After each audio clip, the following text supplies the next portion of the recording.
Corona महामारी एक बार फिर से अपने पैर पसार सकती है, लेकिन विश्व स्वास्थ्य संगठन यानी WHO ने JN पॉइंट कोविड स्ट्रेन को वेरिएंट ऑफ इंटरेस्ट का नाम दिया है, मगर साथ में ये भी कहा है कि इससे सार्वजनिक स्वास्थ्य को ज्यादा खतरा नहीं है।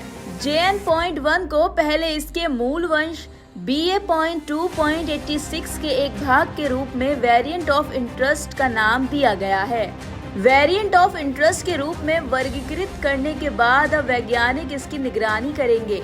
वो देखेंगे कि ये कितना तेजी से फैलता है, कितना बीमार बनाता है और क्या इस पर वैक्सीन असर करती है या नहीं। WHO ने कहा कि वर्तमान में मौजूद साक्ष्यों के आधार पर JN पॉइंट 1 की ओर से उत्पन्न अतिरिक्त वैश्विक सार्वजनिक स्वास्थ्य जोखिम को अभी कम माना गया है। एक रिपोर्ट के मुताबिक WHO ने कहा कि मौजूदा टीके JN पॉइंट 1 और कोविड-19 वायरस के अन्य वेरिएंट से होने वाली गंभीर बीमारी और मृत्यु से रक्षा करने में सक्षम है। वायरस तेजी से बदल रहा है और विकसित हो रहा है, इसलिए WHO ने सदस्य देशों से मजबूत निगरानी और सीक्वेंस साझाकरण जारी करने का आग्रह किया था। अब तक अमेरिका, चीन, सिंगापुर, भारत और कुछ यूरोपीय देशों में JN पॉइंट 1 के मामले देखे गए हैं। भारत में बढ़े मामले।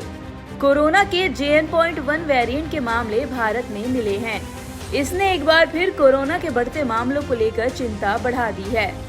केरल में इसके मामले देखे गए, जिसके बाद राज्य सरकार अलर्ट मोड पर आ गई। केरल के स्वास्थ्य मंत्रालय ने सभी अस्पतालों में मास्क पहनना अनिवार्य कर दिया। रिव्यू मीटिंग के दौरान ये फैसला लिया गया है। देश में इस वक्त कोरोना के 1970 एक्टिव मामले हैं, जिनमें से 1749 केरल में देखने को मिले। बता दें कि सोमवार को 142 नए मामले सामने आए, जिसमें से 115 केरल से थे।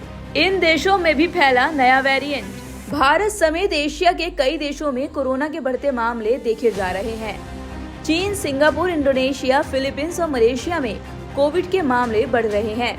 क्रिसमस और नए साल की छुट्टियों से पहले ये मामले बढ़े हैं, जो चिंता का विषय बन गए हैं। केरल में मामले सामने आने के बाद पड़ोसी राज्यों तमिलनाडु और कर्नाटक की चिंता भी ज्यादा हो गई है।